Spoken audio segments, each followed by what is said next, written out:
Bismillahirrahmanirrahim.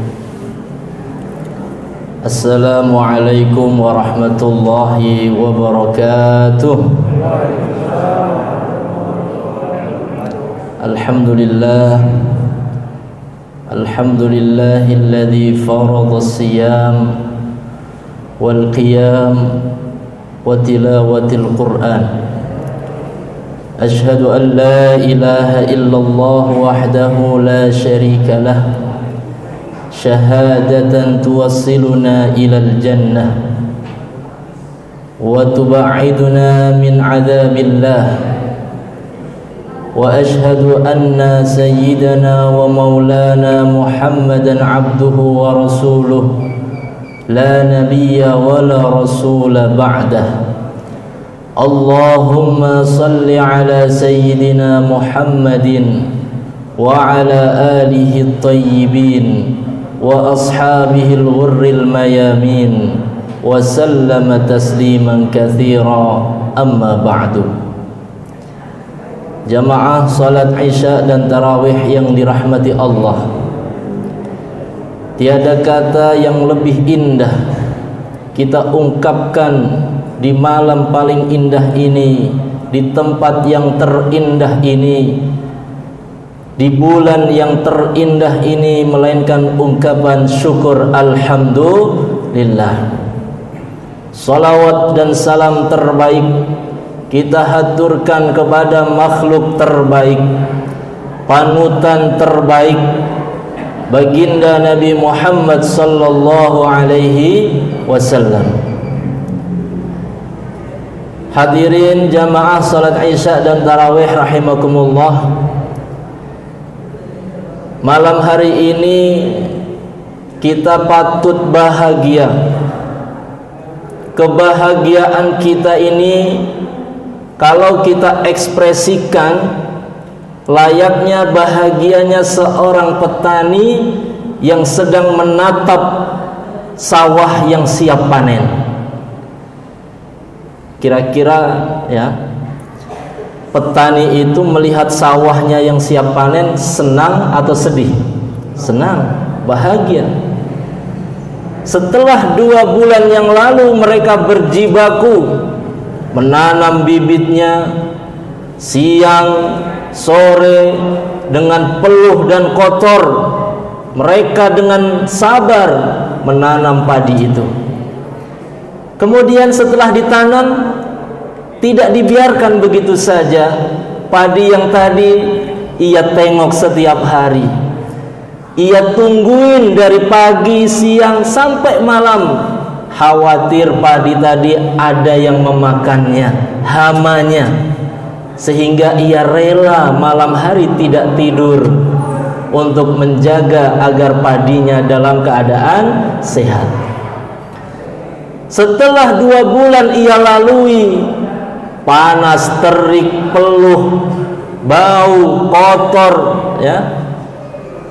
Kemudian bulan berikutnya ia melihat padinya tumbuh dengan sehat, melihat padinya menguning dalam keadaan sehat dan siap panen. Itulah kira-kira perasaan yang menyelimuti hati kita malam hari ini. Hati seorang petani yang melihat tanamannya sehat, siap dipanen setelah 2 bulan ia bercapek-capek.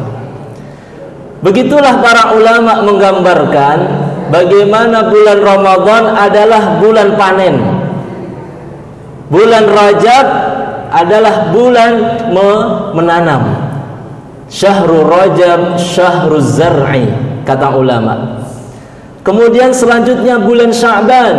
Bulan Sya'ban adalah syahru saqi zar'i, bulan menyiram tanaman.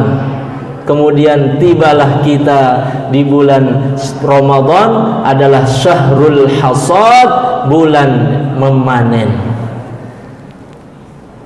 Ketika kita memanen, amal pahala dari Allah, memanen ampunan dari Allah, memanen rahmat dari Allah. Kira-kira orang yang membawa 1 kantong dengan yang membawa 1 karung, kira-kira banyakan mana? Kira-kira banyakan kantong atau karung? karung. Maka karung itu harus kita siapkan agar nanti ketika kita memanen di bulan Ramadan hasilnya maksimal. Sama-sama panen, tetapi yang satu mendapatkan sedikit, yang satu mendapatkan banyak. Kenapa? Karena kantongnya berbeda isinya.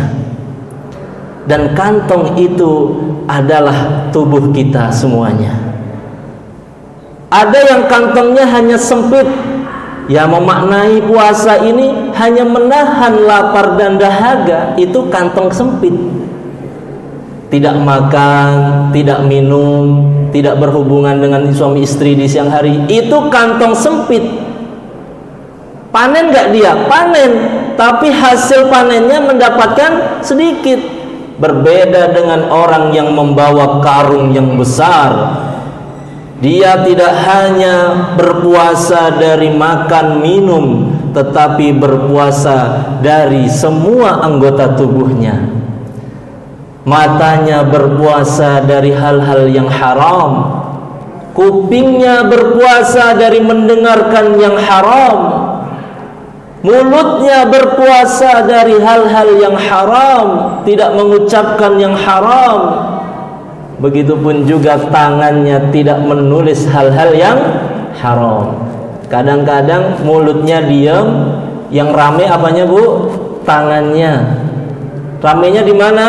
Di medsos, ya. Update status, Instastory dan lain sebagainya. Maka ketika kita tidak membawa kantong ini yang besar, maka hasil panennya akan berbeda. Kalau orang hanya menahan lapar dan dahaga, dapatnya sedikit. Dia panen tapi sedikit hasilnya. Tapi ketika seseorang membawa kantongnya lebih besar, ya, dia isinya dipenuhi bulan Ramadan penuh dengan ampunan Allah, penuh dengan maghfirah Allah, rahmat Allah, maka hasil bulan Ramadan dia panen lebih banyak daripada yang membawa kresek kecil.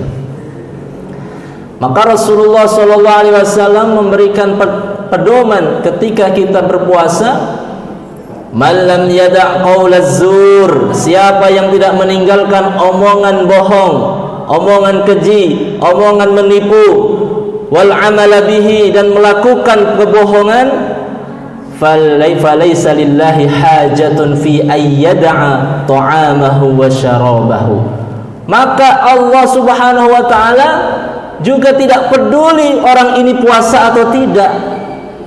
Kira-kira bahasanya Allah cuek.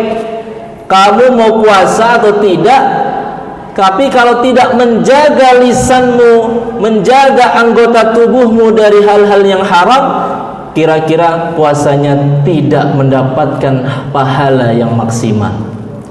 Puasanya sah secara syar'i selama ia meninggalkan yang membatalkan puasa, tetapi dia ibarat orang yang mengambil air menggunakan kantong tapi kantongnya bolong. Orang yang membawa air dimasukkan ke dalam plastik, plastiknya bolong, kira-kira bisa penuh tidak Ibu? Tidak bisa. Itu kira-kira perumpamaan orang yang pada bulan Ramadan hanya puasa dari makan dan minum, sedangkan anggota tubuhnya tidak berpuasa dari hal-hal yang diharamkan Allah. Maka kata Rasulullah SAW bertanya kepada para sahabat, atadruna manil muflis? Wahai para sahabat, tahukah kalian siapa muflis itu? Apa jawaban sahabat? Qalu al-muflisu fina man la dirhama wala mata'a. Orang muflis itu ya Rasul adalah orang yang tidak punya uang, tidak punya dirham, dan dia tidak punya pembekalan hari ini. Kalau bahasa kita, orang muflis itu orang bangkrut. Kalau bahasa kita di sini, ya, muflis itu orang bokek, lagi bokek, nggak punya uang.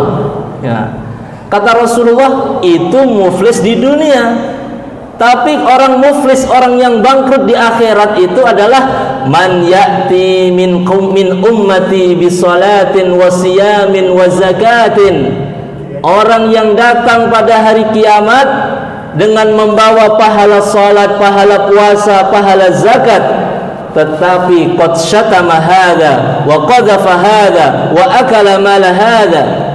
Tapi orang ini dia mengambil harta orang lain, dia mengambil hak orang lain, ucapannya selalu kotor, ngata-ngatain orang lain, membuli orang lain, berkata bohong ke orang lain.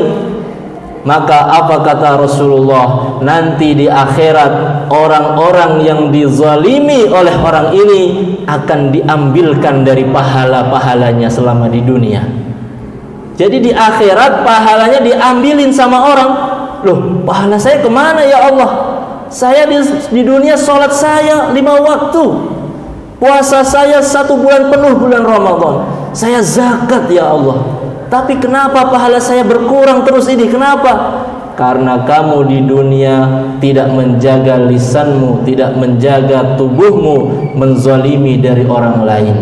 Sehingga orang-orang yang dizalimi ketika di dunia akan meminta keadilan dari Allah Subhanahu wa ta'ala. Sampai-sampai pahala dia tadi di dunia habis di akhirat. Kalau sudah habis masih ada orang yang ngadu. Saya dulu pernah dizalimi orang ini, difitnah orang ini ketika di dunia, tapi pahalanya sudah habis. Gimana ini? Ya sudah, dosa saya kasihkan ke orang itu, dosanya diberikan ke orang itu. Coba betapa bangkrutnya orang ini. Ibarat orang jatuh ketimpa tangga, ya sudah jatuh ketimpa tangga, tangganya besi lagi, bukan tangga kayu. Ya, itu namanya sial bin apes gitu ya. Sudah sial apes lagi. Kalau di dunia Bapak Ibu sekalian, orang bangkrut masih bisa usaha. Orang bangkrut masih bisa memulai usaha yang baru. Tapi kalau sudah di akhirat, orang bangkrut dia tidak bisa lagi kembali ke dunia. Maka di bulan Ramadan ini kita siapkan kantong-kantong yang besar. Kita panen pahala Allah Subhanahu wa ta'ala, rahmat Allah, ampunan Allah Subhanahu wa ta'ala. Saya ingin bercerita, ada seorang mantan preman. Ini mantan preman, dia ingin taubat. Ya, ingin taubat. Dia cari ulama ahli hikmah. Karena di beberapa orang dia ingin taubat malah diusir. Ngapain kamu? Dosa kamu sudah besar. Kamu sudah lakukan semua kesalahan. Allah tidak mengampuni kamu. Maka dia cari ulama yang ahli hikmah. Ketemulah dengan ulama bernama Ibrahim bin Adham. Wahai ulama, wahai Syekh Ibrahim, saya adalah preman yang sudah melakukan semua dosa maksiat di dunia ini. Saya ingin taubat. Apa kata Ibrahim bin Adham? Silahkan. Tapi saya selalu digoda oleh setan, saya sudah terlilit oleh setan. Gimana caranya saya terbebas dari dosa-dosa saya? Setiap saya ingin taubat, saya ingin kembali kepada maksiat. Sudah terlalu berat ini kasusnya, ya, sampai mau lepas dari maksiat pun berat bagi dia. Maka kata Ibrahim bin Adham, silahkan kamu bermaksiat. Kaget orang ini, kok ada-adanya ulama membolehkan saya maksiat? Yang lain saja merasa Allah tidak mengampuni dosa saya. Tapi kata Ibrahim bin Adham, ada 4 syarat. Kalau kamu bisa lepas dari 4 syarat ini, kamu boleh maksiat. Apa itu? Yang pertama, boleh maksiat asal jangan makan dari rizki Allah. Berat sekali, ya. Orang preman ini berpikir, bagaimana aku bisa bermaksiat tapi saya tidak memakan dari rezeki Allah? Bukankah semua yang kita makan, kita minum, kita pakai, semua ini adalah pemberian Allah? Betul kata Ibrahim bin Adham. Kemudian Ibrahim bin Adham mengutip ayat Allah Subhanahu wa ta'ala, wa ma min dabbatin fil ardi illa 'ala Allahi rizquha wa ya'lamu mustaqarraha wa mustawda'aha kullun fi kitabim mubin. Tidak ada makhluk hidup di muka bumi ini kecuali telah Allah gariskan rizki untuknya. Sampai cicak, Bapak Ibu sekalian, cicak itu kan hewan yang di mana hidupnya, ya.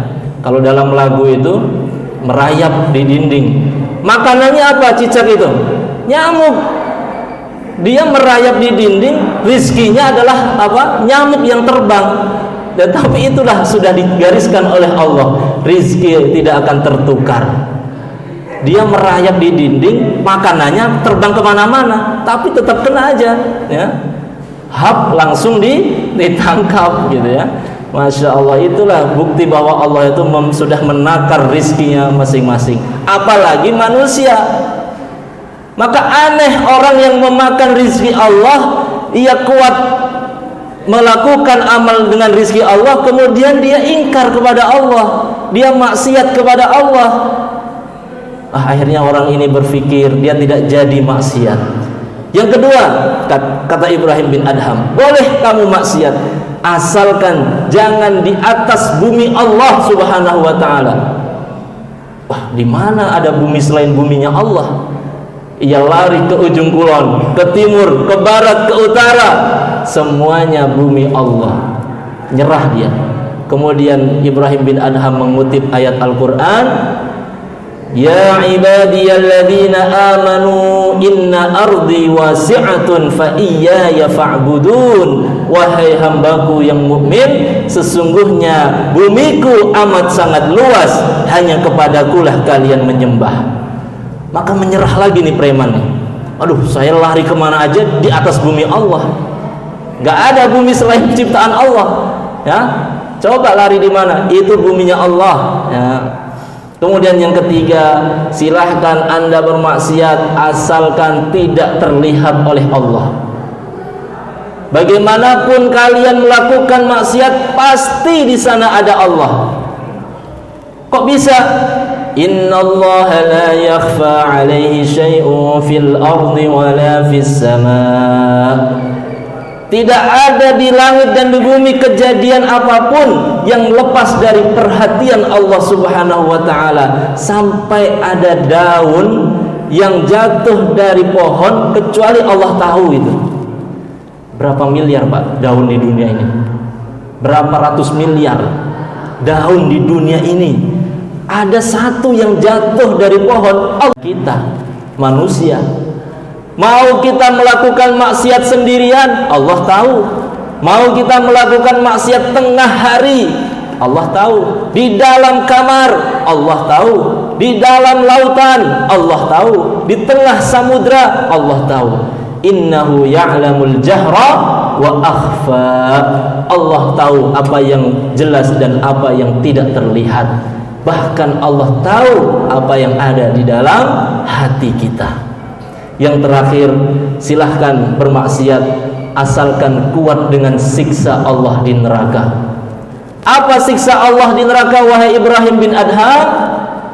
Maka Ibrahim bin Adham menjelaskan, siksa di neraka yang paling ringan nih Bapak Ibu sekalian, seseorang masuk neraka, siksa yang paling ringan itu dipakaikan sendal dari api yang terbakar otaknya. Dipakaikan sendal dari api yang terbakar, yang melepuh adalah otaknya. Saking panasnya api neraka itu paling ringan. Silahkan kalau Anda kuat, silahkan bermaksiat. Maka preman ini tobat, benar-benar tobat, taubatan nasuha. Mudah-mudahan kita di Ramadan ini menjadi hamba-hamba yang bertaubat kepada Allah Subhanahu wa ta'ala. Karena sejatinya setiap dari kita pasti punya salah, pasti punya kekurangan, pasti ada maksiat yang kita lakukan.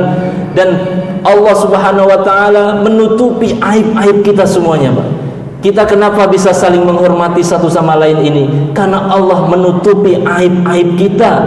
Coba kalau Allah membuka aib kita satu sama lain, kita pasti tidak akan akur, tidak akan saling menghormati.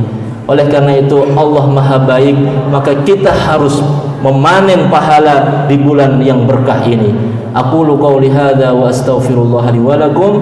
Wassalamu alaikum warahmatullahi wabarakatuh.